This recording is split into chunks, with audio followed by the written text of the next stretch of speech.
Hello everyone, welcome in Kiran learners academy. हम कर रहे थे दोस्तों एसएससी सीजीएल टायर 2 के लिए मोस्ट इम्पोर्टेंट क्वेश्चन प्रैक्टिस कर रहे थे जो बेस्ड हैं लेटेस्ट पैटर्न के ऊपर जो आपके एग्जाम में क्वेश्चन बन सकते हैं। उसी तरह के क्वेश्चन हम प्रैक्टिस कर रहे हैं। अभी है सेट नंबर 3 का, ये है पार्ट नंबर 4। जनरल अवेयरनेस के जो क्वेश्चन आपके एग्जाम में बन सकते हैं वो सारे क्वेश्चन रहने वाले हैं। सेट नंबर 3 का हमने तीन पार्ट कवर किए थे। पार्ट 1 में 30 क्वेश्चन, मॉड्यूल 1 में मैथ्स के मैथमेटिकल एबिलिटीज, फिर पार्ट 2 में हमने क्वेश्चन नंबर 31 टू 60 तक कवर किया था रीजनिंग इसी सेट का। फिर थर्ड पार्ट में इंग्लिश लैंग्वेज कवर की थी हमने सेट नंबर 3 की, मतलब 61 टू 105 तक क्वेश्चन, 45 क्वेश्चन, 45 क्वेश्चन हमने कवर किए थे इंग्लिश लैंग्वेज के। अभी ये है सेट नंबर 3 का पार्ट नंबर 4, 106 टू 130 तक क्वेश्चन रहेंगे जनरल अवेयरनेस के। तो चलिए अभी स्टार्ट करते हैं सेट नंबर 3 का part number 4, question number 106 to 130 general awareness. Question number 106, who among the following presides over a joint sitting of the both the houses summoned by the president of India?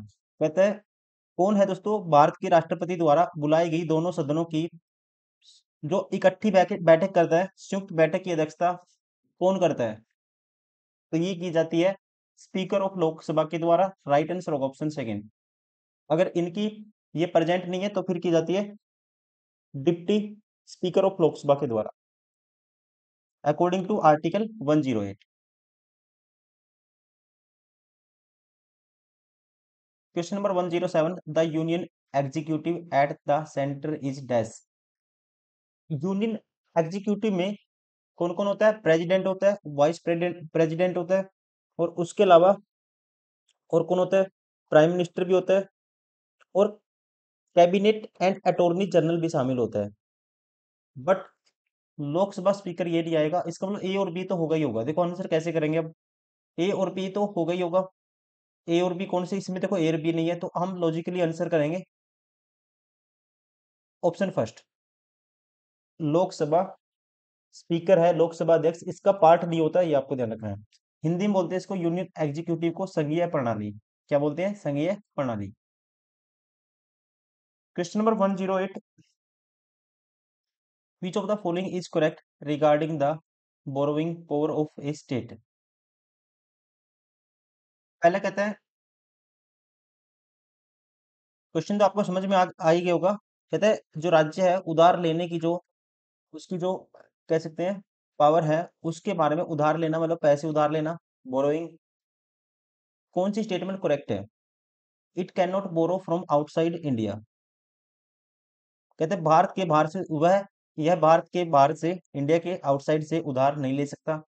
अपने आप में ठीक है, according to article, ध्यान रखेंगे 293, according to article 293 of the constitution states that the states of India can not borrow from the outside of India. ये ठीक है।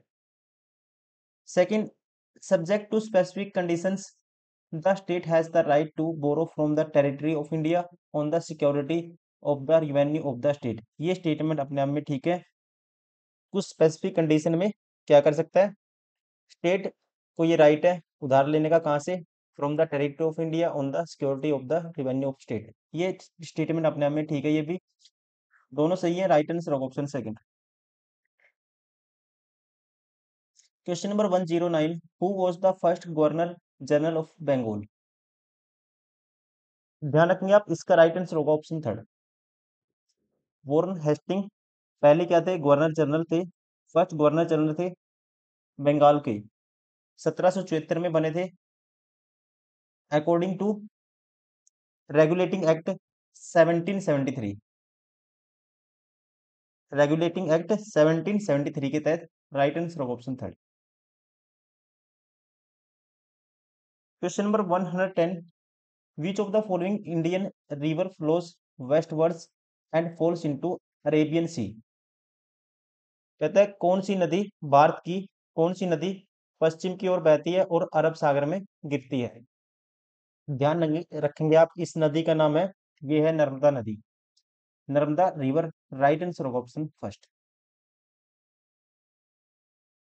Question number 111, what are the imaginary lines in in circling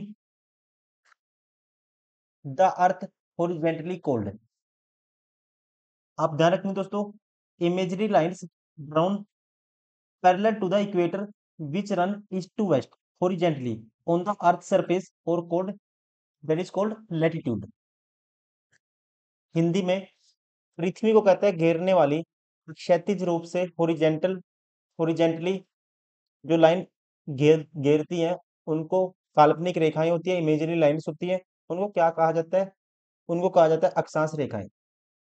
English में बोलते हैं इनको latitude. Question number 112, which of the following contains highest amount of vitamin C? According to given option, सबसे ज्यादा vitamin C इनमें से पाया जाएगा लेमन के अंदर। Right answer option 4। किसके अंदर होता है? लेमन के अंदर। ज्यादातर खट्टे फलों में होता है, साइट्रस फ्रूट्स में होता है सबसे ज्यादा, जैसे कि ऑरेंज, लेमन हो गया, ऑरेंज हो गया, इस तरह से। Question number 113, jet engine works on the principle of conservation of. Jet engine दोस्तों काम करता है, ध्यान रखना आपको, ये काम करता है, राइट आंसर होगा लीनियर मोमेंटम के ऊपर। Conservation of, principle of conservation of linear momentum.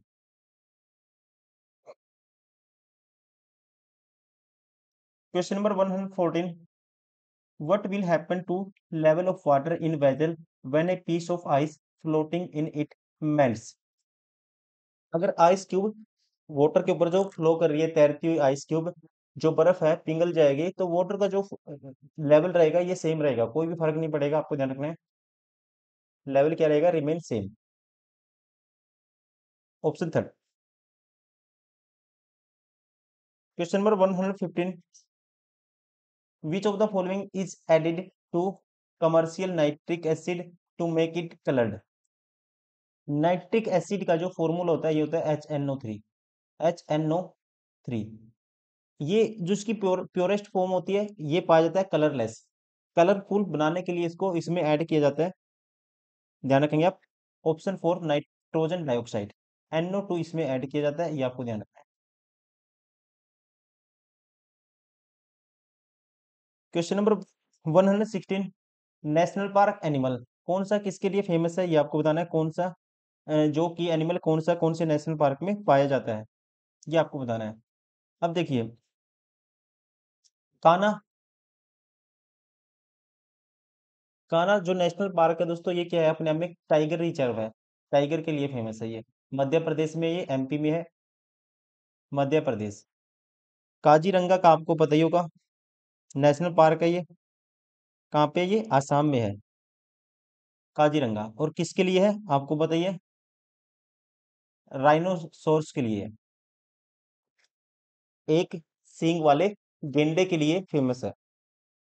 गिर आपको पता ही होगा, लायन के लिए है दोस्तों। एशियाई शेर के लिए फेमस है, एशियाई लोयन के लिए फेमस है, कहाँ पे है? गुजरात में है। तो पहले का तो आएगा बी, दूसरे का आएगा ए, तीसरे का आएगा सी। राइट आंसर होगा option second. Question number 117, calibre is related to which sport? ध्यान रखना आपको, कैलिब्री का रिलेशन है शूटिंग से। राइट आंसर होगा ऑप्शन फर्स्ट।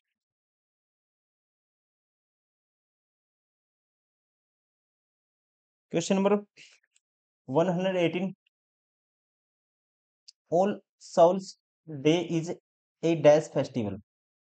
ऑल सोल्स ये फेस्टिवल मनाया जाता है क्रिश्चियन के द्वारा, ईसाई धर्म में इसको मनाया जाता है, फेमस है ये।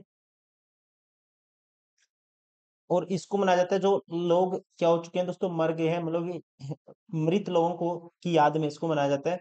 जो मर गए हैं, मतलब जो डेड हो गए हैं वो पीपल, उनके लिए, उनकी याद में, उनकी स्मृति में इसको मनाया जाता है। क्रिश्चियन ईसाई धर्म का ये क्या है? एक फेस्टिवल है। नाम क्या है? All Souls. Option first, sorry option third. Question number 119, which of the following foods gives instant energy to the athletes? Athletes को कौन सा देता है इंस्टेंट एनर्जी, ये आपको बताना है। उस फूड का नाम कौन सा है? तो ये है, आपको पता ही होगा, एथलीट्स ज्यादातर किसका यूज करते हैं? जब दौड़ते टाइम आपने आपने देखा भी होगा, ग्लूकोज का।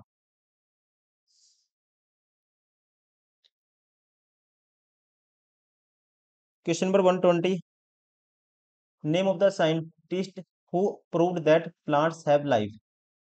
उस साइंटिस्ट का नाम बताइए जिसने ये प्रूव किया था कि प्लांट्स की, पौधों की भी क्या होती है, लाइफ होती है। ये प्रूफ किया था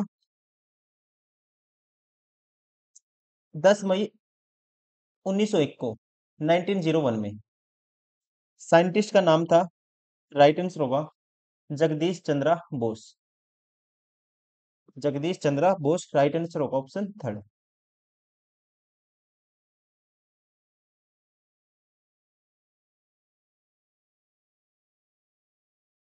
question number 121, panthera pardus, panthera pardus is the scientific name of, ये नाम है, आपको याद रखना है, ये नेम है panthera pardus is the scientific name of the leopard.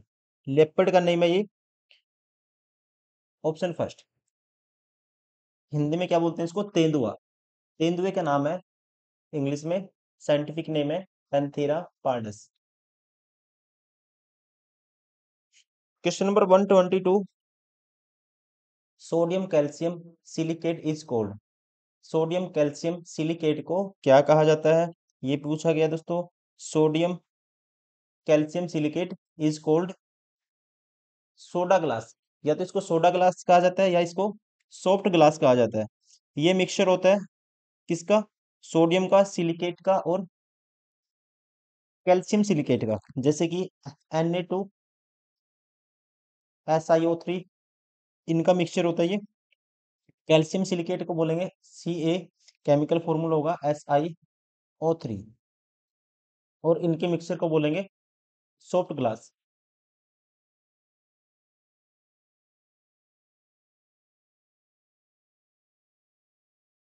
Question number 123, the relation between bond length and bond energy is. अब देखिए दोस्तों, इसको कैसे समझोगे प्रैक्टिकली आप, जैसे कि मान लो दो एटम है, इनके बीच बॉन्ड बनी हुई है, दो एटम के बीच बॉन्ड। जब एटम जितना क्लोज होंगे तो बॉन्ड उतना ही क्या होगा, स्ट्रोंग होगा। बॉन्ड क्या होगा, उतना ही स्ट्रोंग होगा। और एनर्जी तोड़ने के लिए एटम को ज्यादा देनी पड़ेगी, तो कह सकते हैं higher the bond energy, shorter the bond length. जितनी बॉन्ड लेंथ शॉर्टर होगी उतनी एनर्जी ज्यादा देनी पड़ेगी तोड़ने के लिए। ये रिलेशन है, right answer option third. Question number 124, famous Khajuraho group of monuments is in which state. Khajuraho group of monuments, या कह सकते हैं खजुराहो मंदिर, खजुराहो टेम्पल, जब भी पूछते हैं आपको ध्यान रखना है, ये है मध्य प्रदेश में। कहाँ पे है, खजुराहो ग्रुप ऑफ मॉन्यूमेंट्स या खजुराहो टेम्पल पूछते हैं तो ध्यान रखना है कहाँ पे है, Madhya Pradesh, MP। Question number 125, सांग is a folk dance of. दोस्तों सांग है, ये बनाया जाता है हरियाणा में, एक लोक मंच पे। यहाँ पे मतलब कि गांव में इसको ज्यादातर पहले ज्यादा यूज किया जाता था, सांग पहले गाया जाता था। मतलब इसमें प्रदर्शन किया जाता था, जैसे स्टेज पे चढ़ गए चार पांच जो हरियाणवी लोग हैं, उसमें उन्होंने क्या करेंगे, कुछ संगीत गाएंगे, कुछ नाटक चलेगा बीच बीच में। तो इस तरह से इसको किया जाता है। एक ये फोल्क डांस है, कहाँ पे है, हरियाणा में फेमस है, right answer option four. Question number 126, if quantity of good demanded increases from 4,000 to 6,000 when the average income of the population increases from 26,000 to 30,000, find arc income elasticity of demand। इसका formula याद रखना आपको, elasticity demand का formula होता है ED। ये बराबर होता है P1 प्लस P2। P1 और P2 की वैल्यू दी गई है ऊपर, and divided by QD1 plus QD2। अब इसकी वैल्यू गिवन है, if the quantity of good demand increases from 4,000 to 6,000 when the average income of the population increases। average income of population कितनी है, P1 की value है 26,000 और P2 की value है 30,000, तो ये होगा 56,000। और इसके साथ में एक और होता है चेंज इन QD1 डेल बटे में चेंज इन पॉपुलेशन पी। अब इन दोनों की वैल्यू, ये प्रोडक्ट ये मल्टीप्लाई में होता है। अब इन दोनों की वैल्यू क्या होगी? क्यू डी वन की वैल्यू है 4000, इसकी वैल्यू 6000, 10,000 आएगा बटे में। और इनमें चेंज क्या आएगा? क्यू डी वन में, इनमें डिफरेंस इनका कितना है? 2000 है। और इनका डिफरेंस क्या है? पी वन पी टू का आप कहेंगे 4000 है। अब ये सोल्व करना आपको, देखो 2 जीरो से, ये 3 जीरो से 3 जीरो कैंसिल दोस्तों। अब ये 2 पे कटेगा, ये 5.6 आएगा और बटे में 2 भी इसके, तो क्या आएगा आंसर? 2.8। राइट आंसर होगा ऑप्शन 4। तो क्या आया? इनकम इलास्टिसिटी ऑफ डिमांड क्या आई? आर इनकम इलास्टिसिटी डिमांड आई 2.8, ईडी की value 2.8। Question number 27, 127, which of the following statement is false? कौन सी स्टेटमेंट गलत है ये आपको बताना है। पहला कहता है a decrease in interest rates will increase investment. Interest rate अगर कम होगी, ब्याज की दरें कम होगी, तो उधार लेना, बोरो करना दोस्तों, पैसा आसान हो जाता है, जिससे लोग बिजनेस स्टार्ट कर सकते हैं, नई कुछ प्लानिंग उनकी बन सकती है, नई परियोजनाएं स्टार्ट कर सकते हैं। तो ये इन्वेस्टमेंट को क्या करता है? इनकरेज करता है, इंक्रीज करेगा, ये अपने आप में ठीक है। Increase in investment can cause increase in output. अब इन्वेस्टमेंट में इंक्रीज होगा तो आउटपुट तो निकल के आएगा ही आएगा, तो ये अपने आप में ठीक है।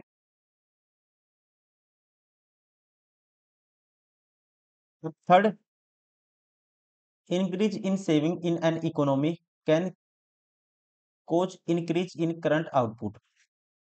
अगर इंक्रीज होगा, सेविंग में इंक्रीज होगा, इसका मतलब है पीपल आर कंज्यूमिंग लेस, लोग हैं लेस कंज्यूम कर रहे हैं।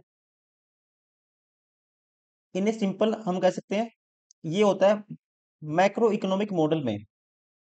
मैक्रो इकोनॉमिक मॉडल कहता है if saving increase without a corresponding increase investment, it can lead to decrease aggregate demand and consequently इसके परिणाम स्वरूप होता है डिक्रीज इन करंट आउटपुट, और this is known has paradox of thrift. Economics में कहते हैं इसको, this is known has paradox of thrift. इसलिए ये स्टेटमेंट क्या होगी? गलत होगी। पैराडॉक्स ऑफ थ्रिफ्ट का मतलब है विरोधाभास, अपोजिशन हो गया। According to macroeconomic model, इसलिए ये स्टेटमेंट गलत है। Decrease in taxes can cause increase in output, ये अपने आप में स्टेटमेंट ठीक है, क्योंकि decrease in taxes increases disposable income for household and business, और कह सकते हैं this is lead to an increase in consumption and investment which boost aggregate demand and causes an increase in output. ये अपने आप में statement ठीक है, कह सकते हैं। राइट आंसर होगा इसका ऑप्शन थर्ड, ये गलत है। ऑप्शन थर्ड वाली जो स्टेटमेंट है ये फॉल्स है। Question number 128, what is the objective of the Kyoto protocol? Kyoto protocol का ऑब्जेक्टिव क्या है?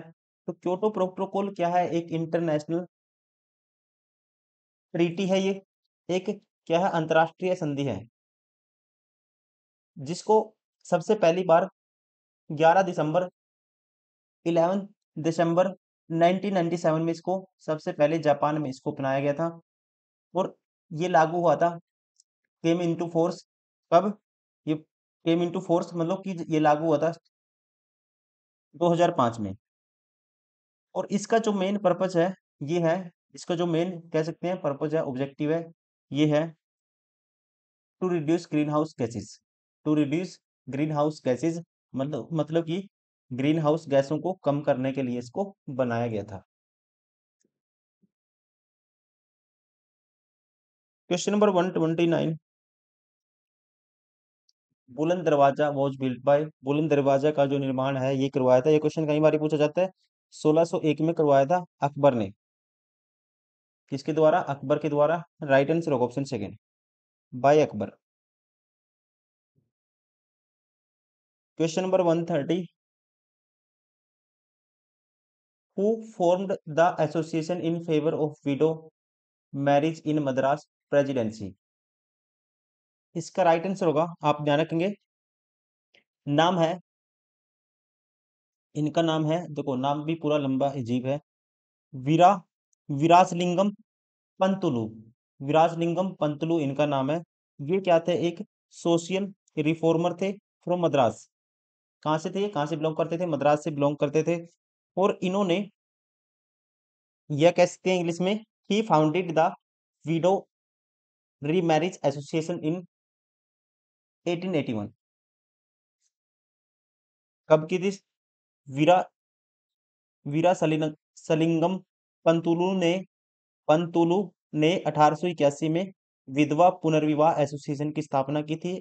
ये आपको ध्यान रखना है। और कहाँ से बिलोंग करते थे, मद्रास प्रेसिडेंसी से। ये क्या थे, एक समाज सुधारक थे, सोशल रिफॉर्मर थे। Right answer option third. नाम है इनका वीरासलिंगम पंतुलुनु।